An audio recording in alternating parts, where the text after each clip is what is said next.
Lot of times my students tell me that Varun, I was not able to complete the test on time.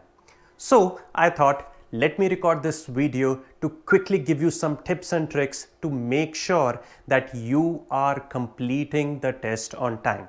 By the way, who am I? My name is Varun and I am the founder and CEO of EduHubSpot, a training company which has given thousands and thousands of PMPs to this industry. So let's go right into that.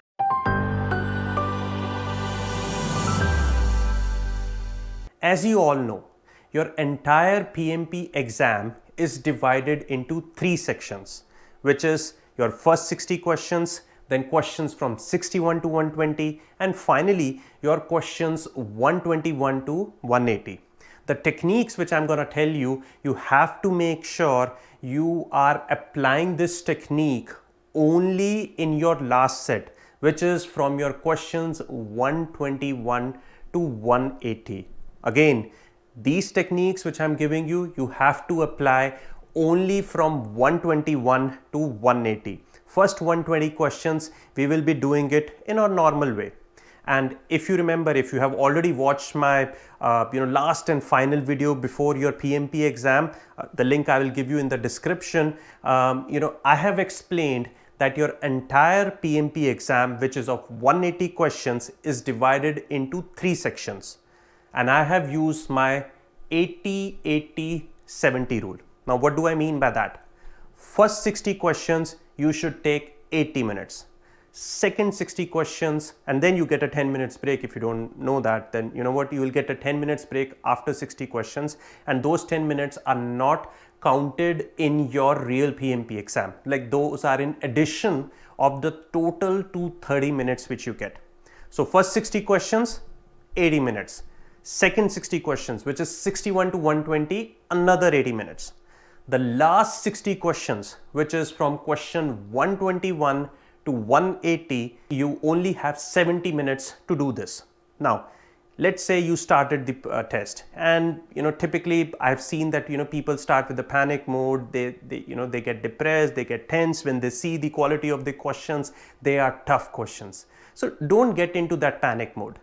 Let's take a worst case scenario that for first 60 questions, you spent around, let's say, 100 minutes.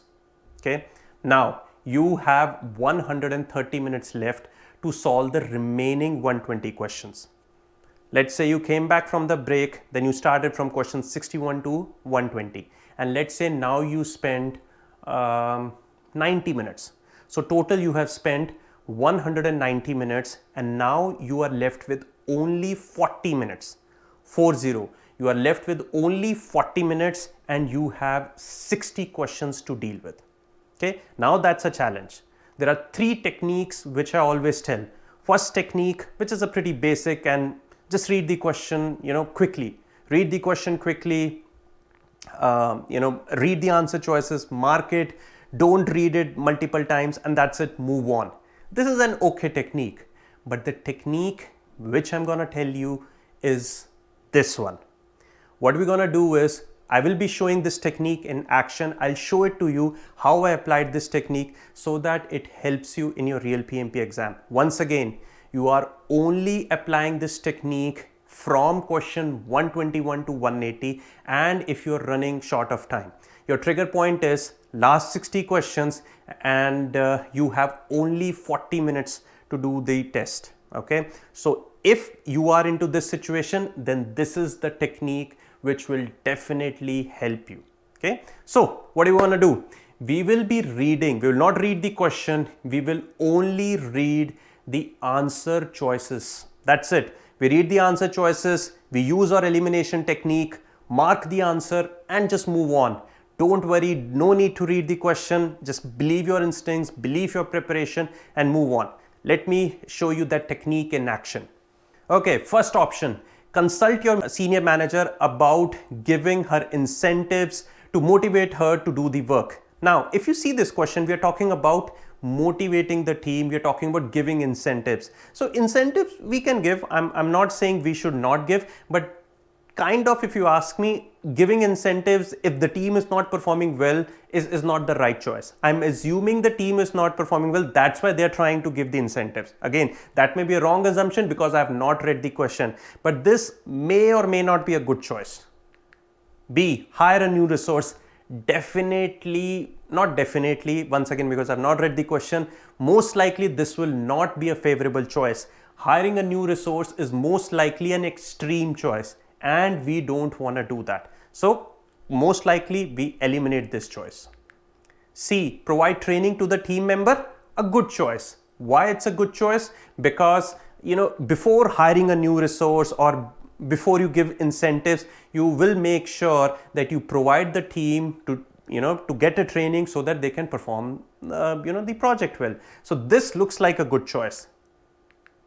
Last choice, move her to another module she is more qualified for. Okay, this technique, this answer choice may also be a good answer choice.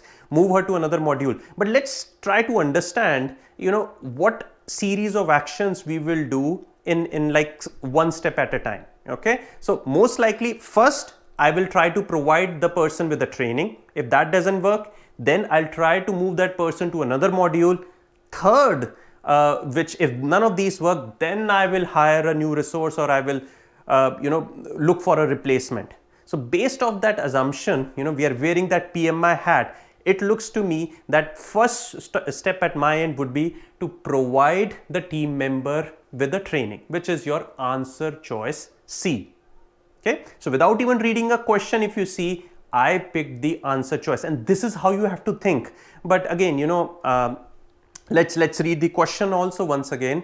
One of your team member is underperforming. As I told you, something may not have been going right, an assigned module. The reason is that she lacks experience for this type of work. Okay, however, she is the only resource on your team that is available to work on that module. What is the best solution to the problem? So if you read this question, first of all, couple of hints. We say, first of all, this is like she's the only resource. This means you cannot move her to another module. You want to make sure that you're using that resource, and if she is not comfortable, provide that person with the training. So the correct choice is answer choice C. See how quickly I was able to find the answer to this question without even reading the question. So we have to use this technique only if we are running short on time. Please don't use this technique if everything is working out in your favor. Okay, next technique. Read the last statement of the question and then your 4 choices and try to find the answer. That's it. So let's see.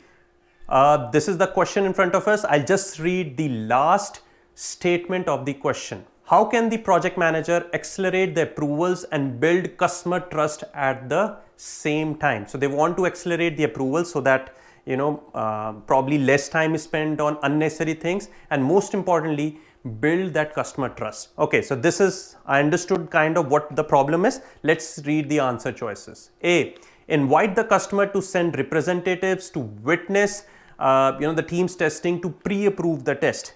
Now, wear your PMI hat. When you wear your PMI hat, you as a project manager has to resolve the problem defined in the question. Now, if you see this answer choice, it says invite the customers to send representatives. We're kind of, trying to delegate, our project management work into someone else, which we typically don't do. So this answer choice may be correct answer choice because I've not read the complete option, but this is not giving me that wow feeling. So most likely this is not the correct choice.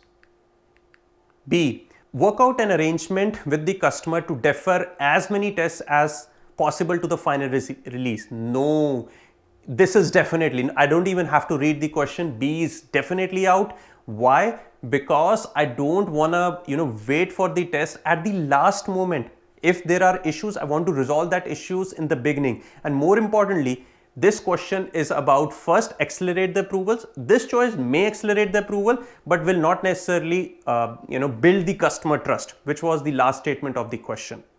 Propose new terms for the team members to work aside the customer testers to run the test in their environment. So first of all, what are you doing? If you read this answer choice, it looks like your testing team and their testing, customer testing, are working together, like building together. So when you work together, you are building trust. That's a very good choice. Secondly, if the testings are done one after the other, this means it may take more time. But if you are doing the testing together, this means you are kind of building the trust, and most importantly, you are cutting the time, unnecessary time, which it might take. That was the question also. Let's read the last statement.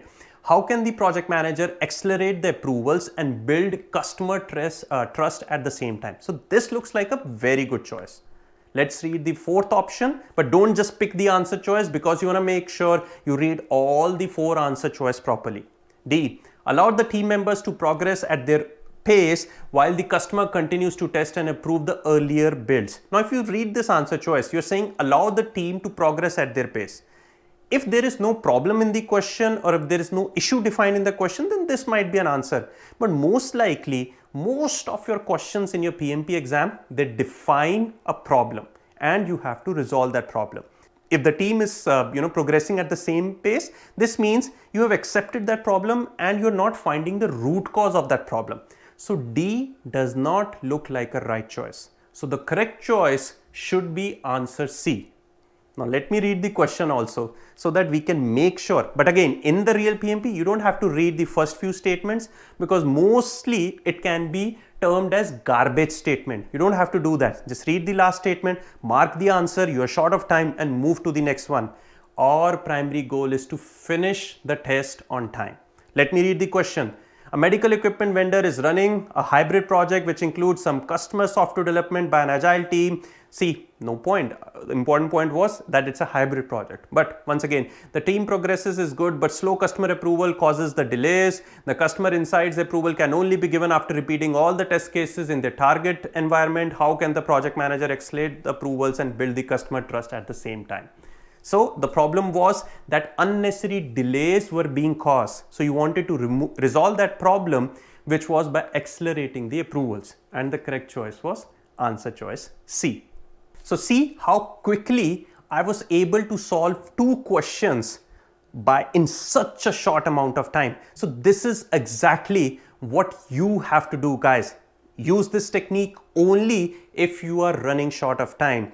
And if you need more techniques like these, I have explained the entire more than 1000 questions on my website www.eduhubspot.com, not using these techniques, but my different techniques like your Neil Armstrong technique, Einstein techniques. I have used all these techniques to come up with the best answer choice. And these techniques which I have explained in this video, they are only used if you are running short of time.